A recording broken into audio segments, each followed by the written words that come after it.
Hi, good morning and welcome back to day 2 of the one-day conference. We love seeing many of you on our virtual happy hour and coffee break socials. Thank you for joining us. If you were not able to complete any program evaluations from yesterday, please use the link on the first page of the conference schedule that was emailed to you. Tomorrow, you will also receive a reminder to complete session evaluations as well as an overall conference feedback survey. Your feedback is greatly appreciated so we can continue to improve and expand this conference in the future. This morning, I have the privilege of welcoming our keynote speaker, Dr. Karen Whadbee. Dr. Whadbee is an associate professor in the Department of Communication who is passionate about the history of civil speech and free speech. She has taught courses on freedom of speech and a number of topics prevalent to our current campus climate. Welcome, Dr. Whadbee, to start off our day discussing research, civility, and creating a more civil society. Here's Dr. Whadbee. Good morning. Thank you all so much for inviting me to speak on this subject. It's an honor to be on the same program with so many of you. I've respected your work from afar for many years now, and I have to say this is also a subject that is near and dear to my heart. I have to confess that my one regret is that we're not able to meet in person. Nevertheless, under the circumstances, we'll adapt as best as we can and forge forward. In the landmark Supreme Court case of Schenck versus the United States, it's a case from 1919. Oliver Wendell Holmes Jr. famously identified the boundaries of the First Amendment. He asserted that the most stringent protection of free speech would not protect a man falsely shouting fire in a theater and causing a panic.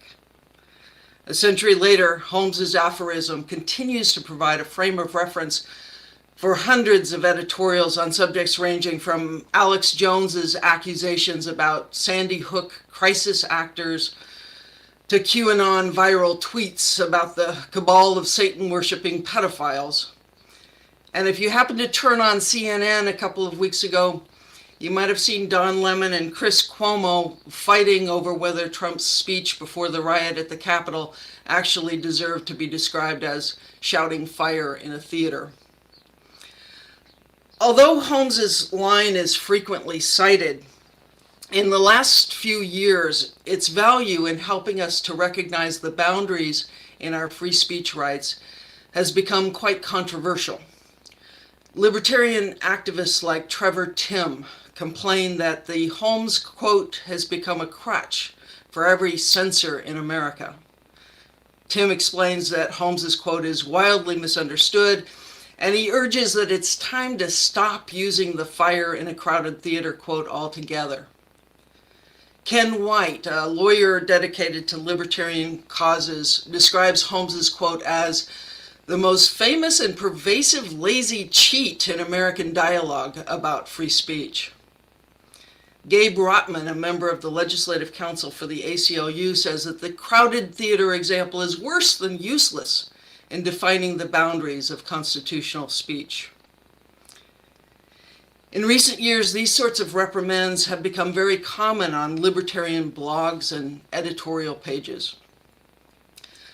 But to be honest, if you take the time to read their arguments and then examine what Holmes actually said and why he said it, you might become a little confused and also a little suspicious. At a time when social media has become a primary news source for most of us, and as social media has been colonized by foreign hecklers and corporatized bots and vigilante social media mobs, my own position is that actually the shouting fire aphorism seems very relevant to our current situation. Now, to be sure, Holmes is not going to offer us any easy answers. And frankly, it's not really clear that there are any easy answers. Rather, what Holmes's quotation does is help us to focus on some crucial issues that need to be considered whenever we're faced with balancing the free speech rights of individuals against the community's demands for the regulation of malicious speech. As I say, I don't think there are any easy or all-purpose answers. Instead, as Holmes suggested, we're kind of faced with a balancing act. When Meg asked me to speak today, she suggested that one of the main issues that you're struggling with is, what is civility? For what it's worth, let me just tell you my answer straight out of the gate. I would define civility as a process of balancing our desire for candid or free speech and our demands for respectful or polite speech. I'm not sure if that's helpful, but for what it's worth, that's kind of how I approach the subject. Even if you don't use my exact wording, I suspect that you're familiar with what I'm referring to because you likely experience it every day. We want students to be honest with us, but we'd really rather that they're not that honest. And of course, we have to remember that civility is a two-way street. We want to be able to speak freely with the students, but you know darn well it's really not a good idea for you to tell them exactly what you're thinking right now. Actually, if I'm honest with you, the problem isn't so much defining what civility is in the abstract. Rather, the tricky part is, how do we practice civility? How do we create an environment that encourages honest speech without descending into a morass of irritable emails and escalating resentment? One piece of advice that I'd offer is that we probably need to approach the problem with some humility. It's not a mathematical equation. What one person defines as simple civility, the next person is going to denounce as tone policing or censorship. In practice, civility is complicated. But at the same time, please don't become cynical about it. Although civility is not easy, it is a lot better than the alternatives. So what I'd like to try to do is ask that you put the problem in a slightly different context. By approaching the problem from a different perspective, we might just find a few useful strategies and insights. In particular, I want to structure my thoughts around this shouting fire aphorisms. Now, as I mentioned, this is a controversial move, especially if you're inclined to libertarianism. But insofar as it's possible, I need to ask you to give me the benefit of the doubt. Despite the controversy, I think we can still learn some things from the shouting fire quotation. Before analyzing the quotation, though, I need to provide a little bit of historical background. Where does the shouting fire quotation come from? So in 1917, as the United States was entering World War I, a political activist named Charles Schenck distributed a bunch of leaflets in which he argued against the military draft. Schenck, who was a dedicated socialist and a civil rights activist, was immediately arrested and charged with violating the Espionage Act of 1917. The Espionage Act specified that it was illegal to interfere with the war effort. And by trying to convince young men not to respond to the draft, Schenck was quite clearly interfering with the war effort. At trial, he was quickly found guilty. However, he appealed his conviction all the way to the Supreme Court. The question at issue in the case was, did the Espionage Act violate Schenck's free speech rights as protected by the First Amendment? It was a classic case of balancing the rights of the individual to say what he wanted to say against the situational needs of the community as that community was mobilizing against a perceived foreign military threat. After listening to the arguments on both sides, the Supreme Court unanimously upheld Schenk's conviction. Oliver Wendell Holmes was chosen to write the opinion for the court, and in his opinion, Holmes explained that while an individual's right of free speech is important, it's not absolute. The demands of the First Amendment need to be applied and weighed in relation to other important situational variables. And he explained that the most stringent protection of free speech would not protect a man in falsely shouting fire in a theater and causing a panic.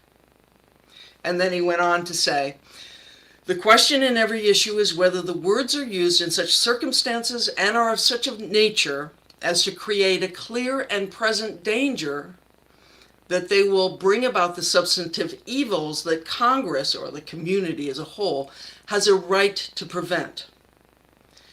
In other words, the First Amendment protects our right, our individual right to speak freely. But an individual's right of free speech doesn't automatically trump the rights of a democratically elected government as it attempts to protect the community from danger. Now, it shouldn't be a surprise that libertarians are resolutely hostile to Holmes's argument. By definition, they are free speech absolutists. That is, they believe that the individual's rights of political freedom and autonomy take precedence over any situational needs of the community. The standard argument of libertarians is that Holmes's clear and present danger standard has long since been superseded by something called the incitement standard, which was defined by a case called Brandenburg versus Ohio in 1969, and we really don't have time to review all the historical and legal details. Suffice to say, libertarians would like us to believe that Holmes's argument is hopelessly obsolete and totally irrelevant to 21st century interpretations of the First Amendment. For my purposes, they're wrong. As I read the case, the historical and legal objections that are raised against the quotation are actually kind of a distraction from a more fundamental issue. For me, what's important is the central claim that Holmes asserted. Namely, Holmes said, the right of free speech is not categorical or absolute. That's all. In other words, Holmes was rejecting libertarianism. And he gave one simple example to prove his point. The right of free speech should not protect a speaker who falsely yells fire in a theater and causes a panic. That's his argument, full stop. I need to try to explain to you why I think Holmes is actually correct and why that quotation might actually be helpful to us, especially for those of us who are exploring this relationship between the individual right of free speech and community demands for civility. We may not agree with the way Holmes applied the argument in Schenck versus the United States, and personally I have to say I don't agree with him on that part of it either, but that's actually a different story. My concern here is with the principle itself, and that I suggest is accurate. I'd like to try to argue that the right of free speech is important, but we shouldn't treat it as if it's an absolute and unequivocal right. The example of falsely shouting fire in a theater offers surprisingly useful suggestions about how we should think about the boundaries in the right of free speech. In making this argument, I should acknowledge that I'm heavily indebted to two highly respected historians of the law, Victor Blasi and Carlton F.W. Larson. As Larson explains in an essay for the William and Mary Bill of Rights Journal, Holmes never intended for his line to be read as some sort of intricate legal argument. But it is also incorrect to interpret the line as some fancy but ultimately empty rhetorical flourish. Instead, as it turns out, Holmes was invoking a common cliche from Anglo-American popular culture. And to be clear, it wasn't even Holmes's line at all. He was quoting a well-known proverb. That is, false shouts of fire in theaters leading to deadly panics were commonplace in the 19th and early 20th centuries. As of 1919, anyone who attended the theater or who read a newspaper would have immediately understood the claim that Holmes was making. Let me give you a couple of examples. In 1876, in a popular theater in the city of Cincinnati, someone falsely shouted fire. The theater was packed with about 2,500 people, mostly women and children. In the resulting panic, 8 people were trampled to death. Another died of fright, and many others were seriously injured.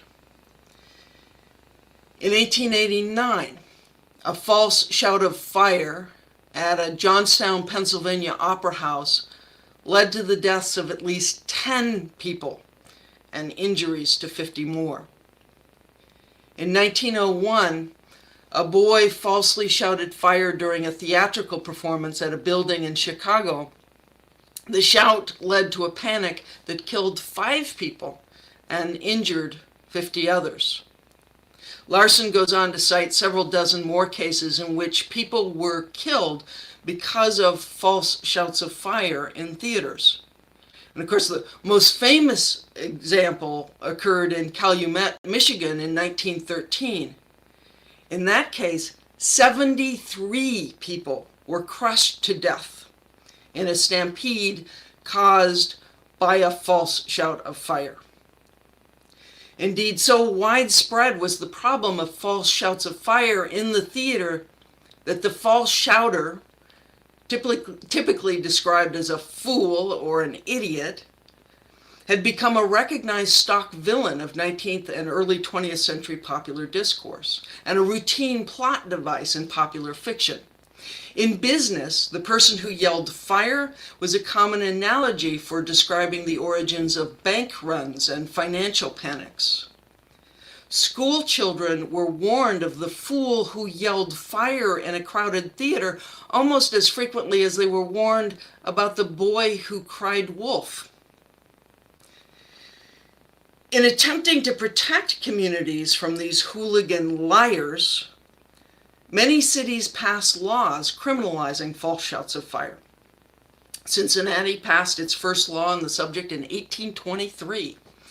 By 1913, an editorial writer for the Grand Rapids Progress claimed that the cry of fire in a public assembly creates a panic. No word in the American language is more menacing, more stirring, more alarming to human consciousness. For a person to shout fire in a theater when there is no fire is a misdemeanor severely punishable by the law.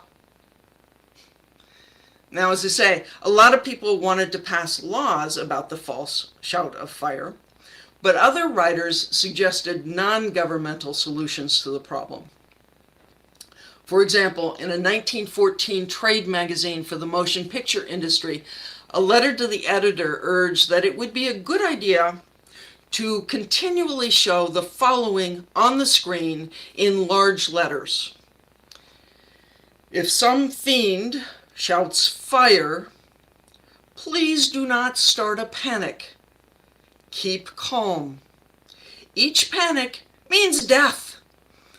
And he goes on to say, the idea would be to install a disregard for the cry of fire, similar to the effect now shown by our school children when the fire alarm is sounded in their classrooms.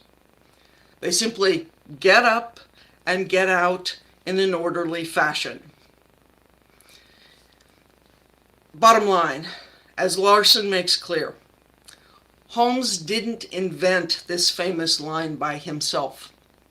It was a proverb that was well known long before Holmes wrote the opinion for Schenck versus the United States. There's an early 20th century literary critic, and I think it's also relevant to note he was also a theater critic, named Kenneth Burke. And Burke described proverbs as strategies for dealing with situations. Insofar as situations are typical and recurrent in a given social structure, people develop names for them and strategies for handling them. A proverb singles out a pattern of experience that is sufficiently representative to need a word and to adopt an attitude. So I ask you to consider, what is the pattern of experience and what is the attitude that Holmes was referring to when he invoked this shouting fire proverb? First, we should probably anticipate the fact that occasionally the public forum will be vulnerable to being pranked by hooligans and thugs who endanger public safety by deliberately expressing lies and other falsehoods. Of course, it should go without saying that those who truthfully shout fire and thereby give accurate warnings about genuine dangers that arise in the community need to be thanked for providing a useful public service. It's worth mentioning that between 1875 and 1920, there were at least 4 devastating theater fires in the United States and Puerto Rico that killed over 1,200 people. Given the genuine risk that the fire might turn out to be real, it would be wise to respect the right of free speech. And if a person sincerely shouts a warning, but then turns out to be mistaken about the actual existence of the fire or the exact location of the fire, we might want to cut the shouter a break and leave room for forgiveness.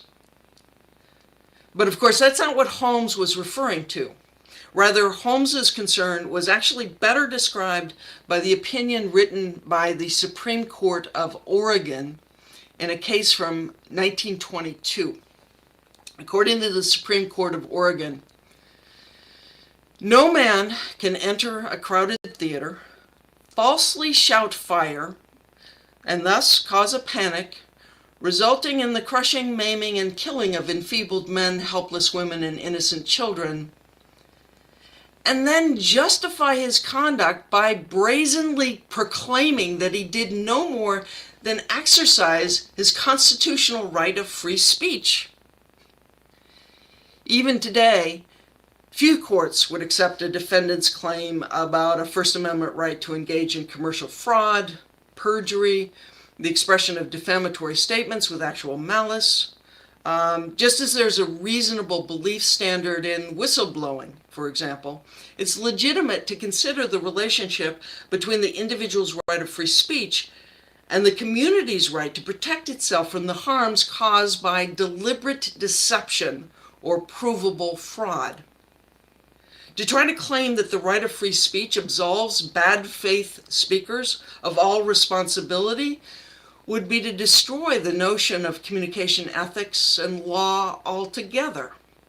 Not only does it undermine civility, but it undermines social expectations about reliability and trust. The principle of free speech itself becomes little more than a cynical prank. Now, Holmes's argument doesn't end here. There are some other issues that are also important. The First Amendment protects the right to speak candidly and sincerely, but does it protect the right to shout? It's a legitimate question. According to Merriam-Webster, to shout means that one utters a sudden and loud cry. More specifically, the shouter is someone who attempts to capture the attention of a targeted audience and drown out all competing noises and voices. The objective of Holmes's shouter is to make his message go viral, so to speak. The aim is to drown out the possibility for alternative voices or alternative interpretations of the situation.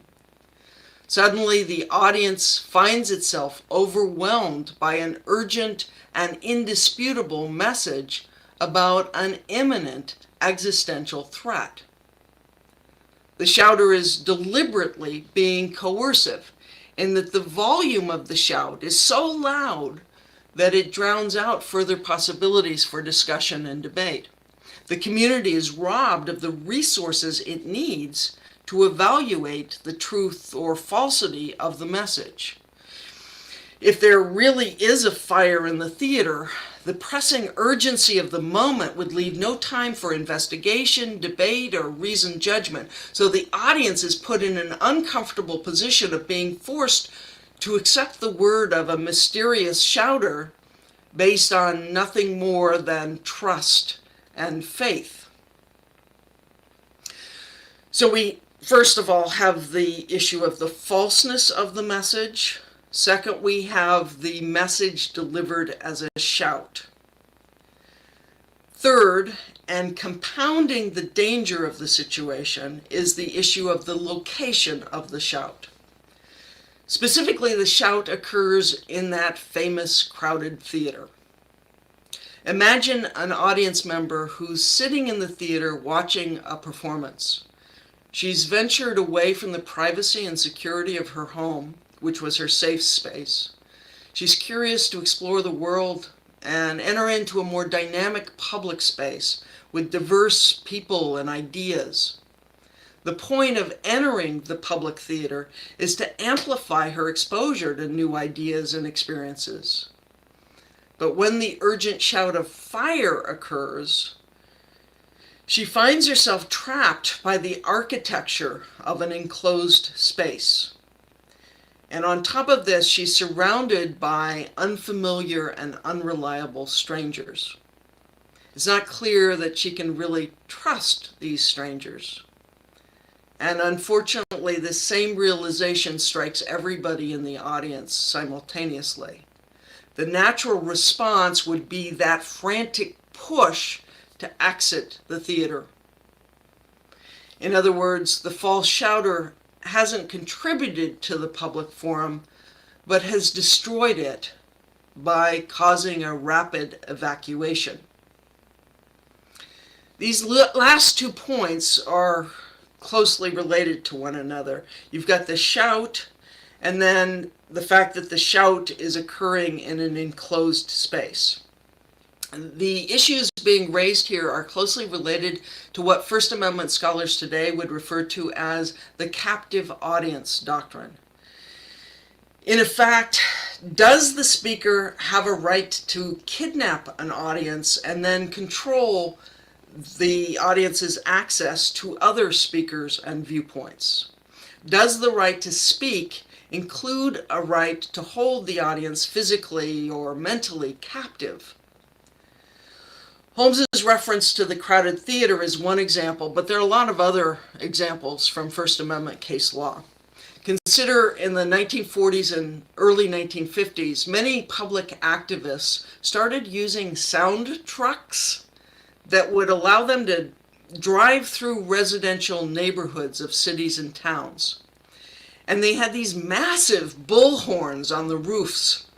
And the activists would crank up the volume so high that members of a neighborhood were practically helpless to escape.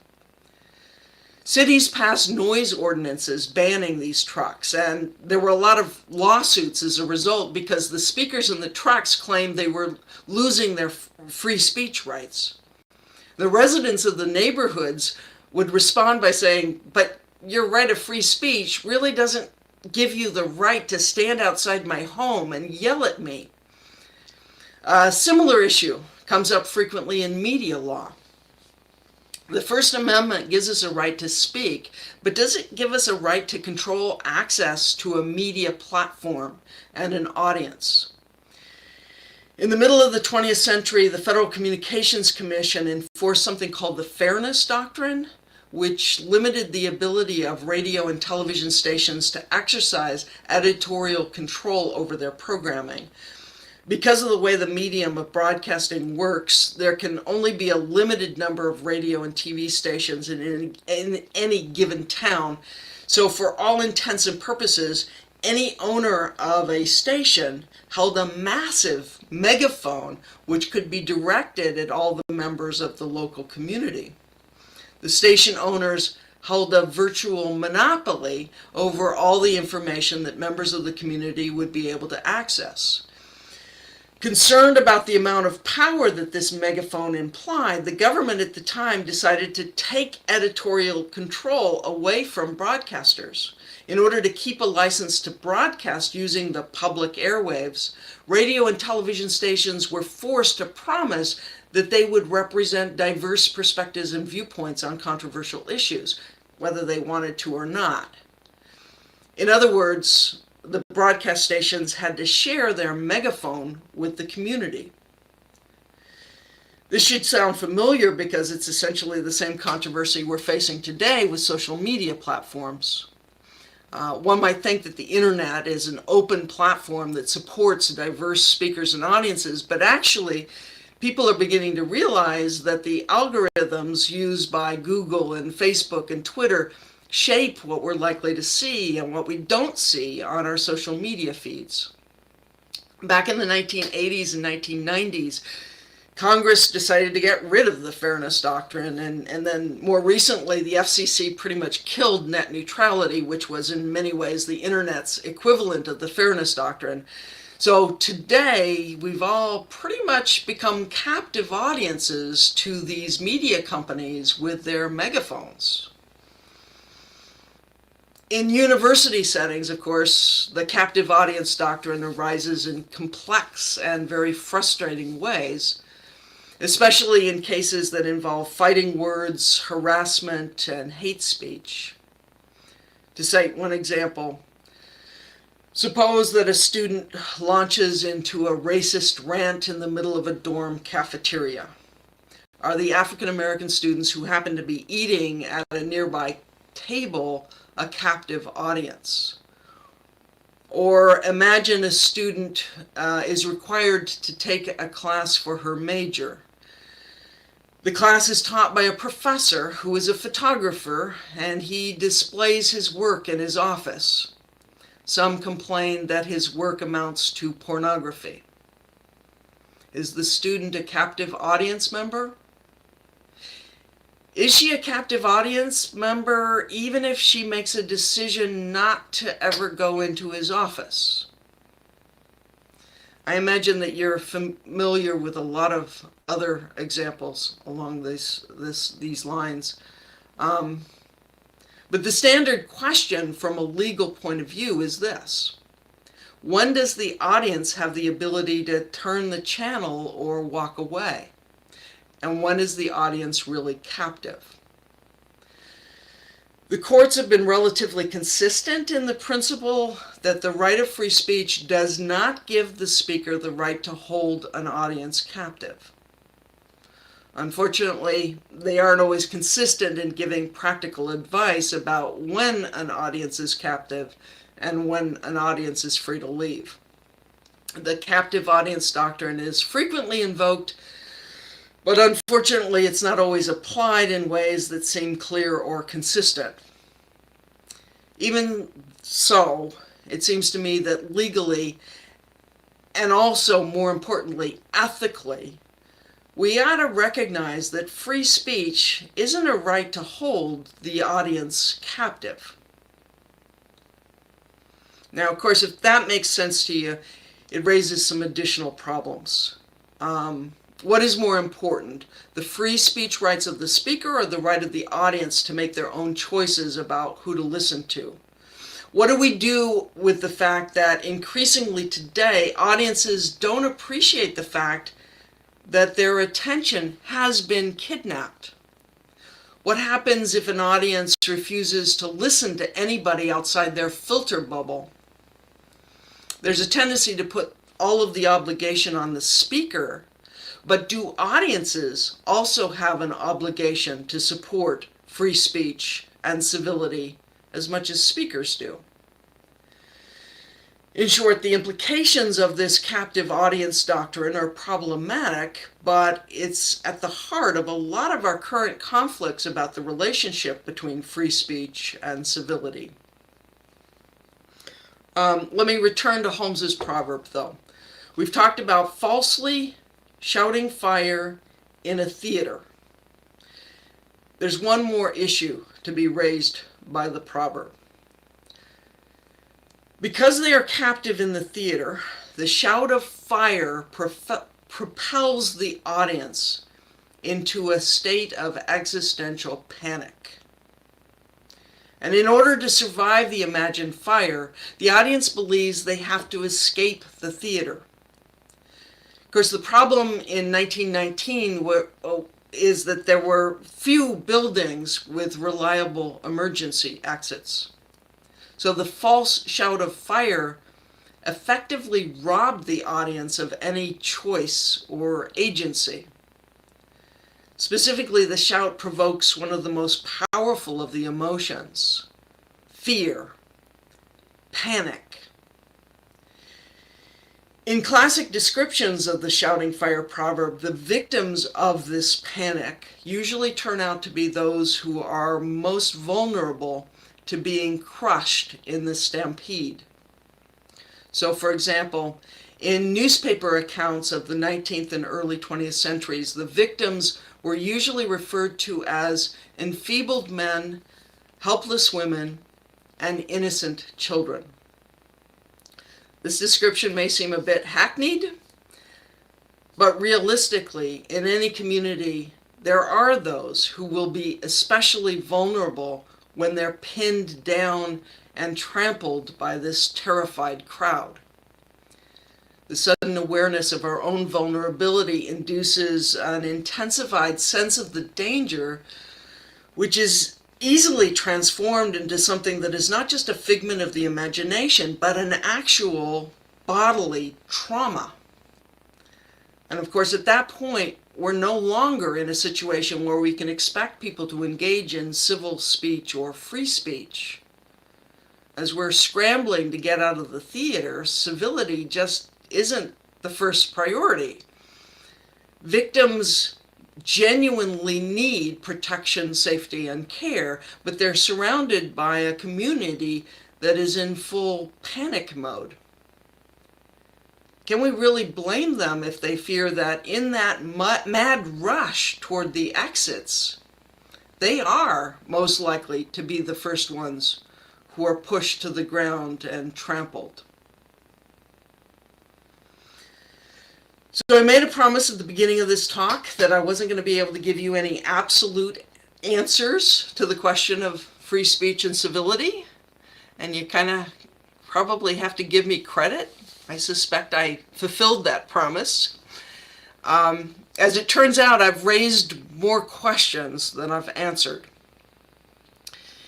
Even so, it seems to me that they're worthy questions and things that we need to be thinking about in our planning, especially when we're in assigned roles as managers and ushers in this crowded theater. Let me wrap up, though, with a few specific suggestions. First, when we're operating in crisis mode, it's really hard to make demands about free speech and civility. If we're overwhelmed by the urgent problems of the moment, there's a tendency to assume that the crisis we're facing at that moment is totally unprecedented. No one's ever faced this problem before in the entire history of the human race, and therefore we have no choice but to invent completely new solutions to unprecedented problems. I grant you that what we're living through today is pretty darn crazy, and the specific combination of the problems that we're dealing with are unique. But you also have to admit it's not entirely new. Previous generations have faced similar problems, and if you study other cultures, you discover that human beings have faced these sorts of problems all over the world. We're not alone, and thank goodness for that. because we have an opportunity to learn from other cultures and previous generations. And the thing with that is that we're not invested in somebody like Oliver Wendell Holmes or his crowded theater in the same way that we're invested in our students and our colleagues. And that lack of investment turns out to be a bit of an advantage, because it means that we can approach someone like Holmes with a little bit of distance and objectivity, maybe even a little bit of calm. But then the more we look at it, the more we realize that Holmes was dealing with a problem that's surprisingly similar to our own. It's similar, and yet we don't have an emotional investment in it. And with this advantage of distance, we can examine how previous generations approached the problem. We might well discover a new vocabulary and a new attitude. We can evaluate their successes and their mistakes, and who knows, we might discover some dusty old proverb that will help us to shift our perspective and reassess our priorities. One priority, I think, is the recognition that there is a big difference between the inadvertent mistake and the intentional lie. Free speech is not an excuse for deliberate deception. The faithless speaker undermines the trust that is at the foundation of any community. And once that trust has been violated, it's going to be hard to recover any sense of civility or any respect for the right of free speech. At the same time, we need to be mindful of the fact that proving deliberate deception isn't easy and shouldn't be. Because when the community starts to punish speakers for their honest mistakes, all of us become vulnerable. Because in a real emergency, we need one another. And for all of us, our saving grace is the possibility that we might be allowed to correct our mistakes. Second, it's probably wise to be wary of speakers who shout so loudly and urgently that they're drowning out competing messages and voices. It's possible that the shouter is accurately giving us a warning of fire. It's also possible that they could be lying. They're asking us to accept their word on faith without independent investigation or proof. But technically, the right of free speech doesn't include a right to hold an audience captive and prevent the audience from accessing alternative views or speakers. Third, I just need to ask, is there any way we might redesign this crowded theater so that it's not quite so crowded and so that it includes a few more emergency exits? After all, risk analysis is important. Sooner or later, someone is going to pull that fire alarm. It may be a prank, but it could be real. Either way, we need to prepare in advance. It might be easier for the audience to remain calm if they know in advance that they'll have some options about an exit. And finally, if the audience in the theater begins to fight about whether there really is a fire or not, we should prepare for the fact that there are going to be members of the community, members of the audience who feel especially vulnerable and especially fearful for their safety. In an age of polls and bots and clickbait and alternative facts and fake news and filter bubbles and echo chambers, I can't help but think that this old proverb about the false shout of fire in a theater is almost as relevant to us today as it was a century ago. Before I finish, I just wanted to say thank you all, and thanks for giving me a chance to share some of my thoughts on this subject. I hope there's something that I've said that's been of use, and I'm sending best wishes and thank you for all the work that you do.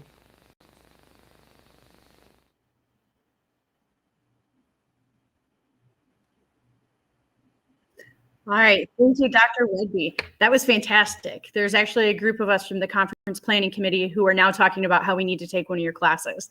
So thank you for that. We hope you also enjoyed this talk and continue to learn and ask questions about civic engagement on our campus, how to support our students, and our roles as staff and faculty. Just like yesterday, you'll find the links for each session for the full program schedule sent out on Tuesday. So if you go through that document, you can find all of the links for exactly what you'd like to attend this morning. Remember to complete the session evaluations that our moderators will be putting in the chats at the end of each session. So we're going to start the next sessions at 9:55. So you have about 10 minutes to get up, stretch, refill that coffee, and please enjoy the day and go Huskies.